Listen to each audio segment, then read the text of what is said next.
A while back, one of the players in my group decided to start his own campaign. And his first session was really rough. None of the players in his group wanted to interact with his carefully detailed plot hooks or look around his carefully crafted town, and they just wanted to go out and venture in the wilderness. And he was really frustrated by this. He tried to get them to go back in there and pay attention to his story, and it ended in just a collapse. No one was having any fun. Really kind of upset by this, he emailed me for some advice on how I prep my campaigns. And after some thought, I decided to give him an answer. And I'm going to share it with you guys too. It's what I'm calling Zen and the Art of Dungeon Mastering. So, to prepare, one must be unprepared. Okay, probably a better way of phrasing that is one must be underprepared, but it's not nearly as poetic. What I mean is this: underpreparing allows you to be more open to the possibility of the unknown or unexpected. It allows you to discover the element needed for that specific moment in that specific moment. It forces you to improvise more so you can better respond to the player's needs and ideas. Okay, controversial statement, but I believe that you cannot be a great DM without also being great at improvising. Now, I'm not saying that prep-heavy DMs are wrong or they can't run fantastic games, but what I am saying is because D&D is a game where the players are encouraged to try to do anything, you're never going to be able to think of all the possibilities that could come out at the table. So if you try to stifle the players' plans because you didn't think of it, and they can always tell, they're going to get annoyed. They're not going to have any fun. So you're going to have to learn how to improvise anyway. The better you get at going with the flow and making it up as you go, the smoother your game is going to run. Being able to improvise is essential to achieve the pacing you want at your table. So how do we get better at improvising? I have a few tips I'm going to throw out there beyond the basic yes ands. And the last one I'm going to give you is, it's the most true, but it's also the hardest to hear. It's one people don't really want to accept. So we're going to put that last. If you're watching this video, you've probably heard of the first rule of improv: never deny. That is what the yes and, yes but, no but rules are trying to get you to do. To take input, validate it, and respond. To respect and appreciate another person's contribution to the scene, and then try to expand on it. But here's the trick. How do you expand on it? What do you do to build on an idea spontaneously?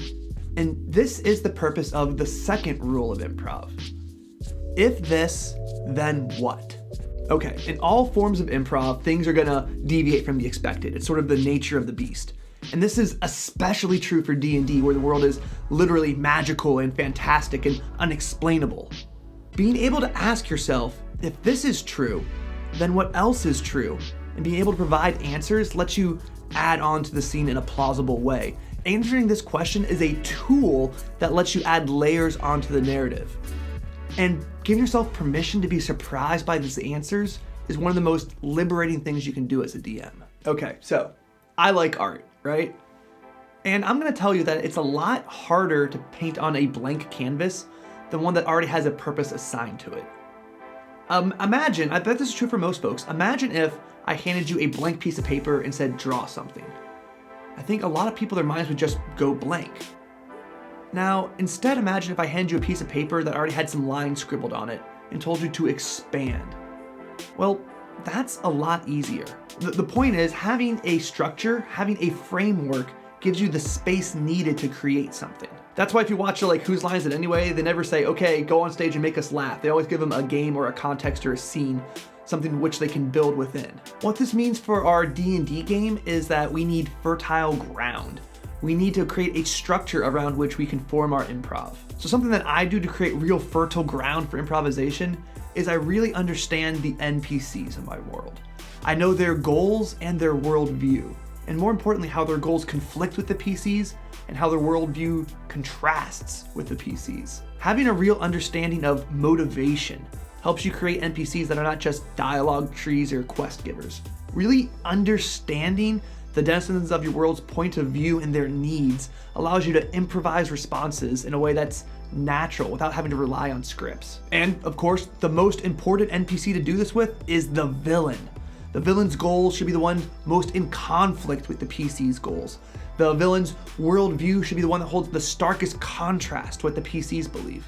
Having a thorough understanding of the goals and motivations of people in your world gives real fertile ground for you to pluck little story threads out and present them to your players as you need them. My advice on this, and it's actually probably pretty common advice, is don't plan plots, plan scenarios.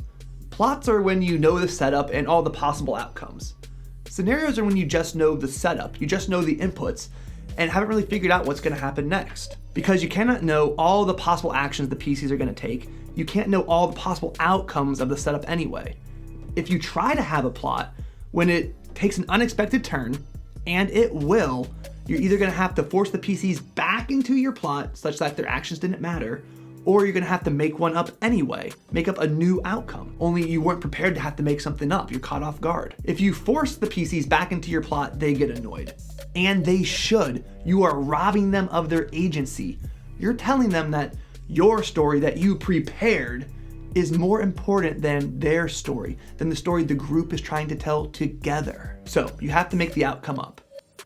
And if you're gonna have to make the outcome up anyway, it's best to come in with an open mind, to come in with no expectations, to come in unprepared.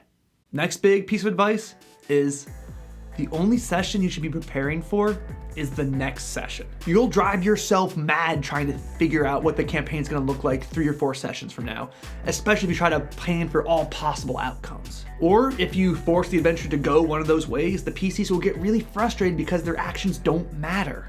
Besides, you can only play one session at a time, so why try to plan any more than that? Instead of trying to focus your planning on the story of the campaign, what you should be doing is focusing on the story of the world. Now, notice not the lore, the difference of course is drama. Because having a strong story for your world gives you really solid foundation which you can build everything else on. In general, I only spend about maybe an hour or so prepping for a 4-hour session. I spend way more time thinking about the world, the major NPCs and the factions, and different people's conflicting points of view, what they want and how they're gonna go about getting it. So, what happens to all that prep work? Well, good news is the players know dick. They'll never see your maps, they'll never see your NPC notes or anything else. DMs are like constantly paranoid about this. They only ever know what you put in front of them. And if what you're putting in front of them you're making up on the spot, they'll never know. The things that make encounters memorable, the mechanical niches, the quirky NPCs, the cool terrain feature, those things don't really depend a whole lot on where the PCs are in the story. So those are completely interchangeable if you give the right context. That gap between the encounter you designed and where the PCs, where the players are in the story and the narrative isn't all that large. And improvising that small space is a lot easier than coming up with cool encounters whole cloth. You can and should be pulling fast ones all the time. They'll never know if that wizard was supposed to be in the swamp or in the mountains, or if you were supposed to be friendly or insane. They only ever know what you put in front of them. The rest is just in a constant state of flux until it's at the table. There is no, ideal D&D. There's no D&D for the angels. There's only what happens at your table in real life. Okay, and now for the last piece of advice, the hard truth to hear. The only way to get really good at improvising is to do it. And to show you that I'm being sincere, I'm putting my money where my mouth is, I'm gonna do this whole segment live, just in one take and just off of a few notes right here, just as I would DM a game, warts and all, so to speak. So this really requires you to be brave, to go out there and accept the possibility that you're gonna stumble or say something stupid or not come off perfectly brilliant. But in order to get better at improvising, you have to flex your improv muscles. You have to get used to doing things spontaneously. So something that I do to prepare for my sessions, because I really am a improv heavy DM, is like maybe 10, 20 minutes before I have to leave to go to the place where I'm DMing or before everyone comes over to my home, I go and I look at my monster collection and I'll just grab ones that strike my eye. Maybe 2 or 3 different ones. And then I start to think, okay, now that I have these cool monster minis, what would a purple troll and a fire giant be doing together? What's their story? And then I remember my 3 axes of combat. Remember that video a while back? What's the narrative tension between these two? What's the terrain gonna be like? And what's a really cool mechanical niche I can use for these two? And if I can answer those questions, I can make a pretty cool encounter pretty much on the fly. I'm gonna drop my card. And the other thing I do before each session is I try to think of just one disruption. What is one idea, one secret that the PCs can discover, one villain that can disrupt their plan, one natural occurrence, worldwide occurrence that can sort of shift their immediate goals to stop them from achieving whatever they're going to achieve? What's something a roadblock I can put in their way? If I know those things, a couple of random monsters, and force myself to come up with a story with them, and one disruption that's gonna sort of skew their plans, and if I have a really fertile world around them full of detailed NPCs and a couple of cool locations, then I'm pretty confident I can run a session on the fly. Whew. All right, yeah, so that's the video, folks. I hope this was useful. There's not a whole lot of videos out there, a whole lot of advice on how to get better at improvising. And I think because the truth of it is, it's really just a skill you have to build on your own by doing it. So I encourage you to go out there, be bold, be brave, and let me know how it goes in the comments below.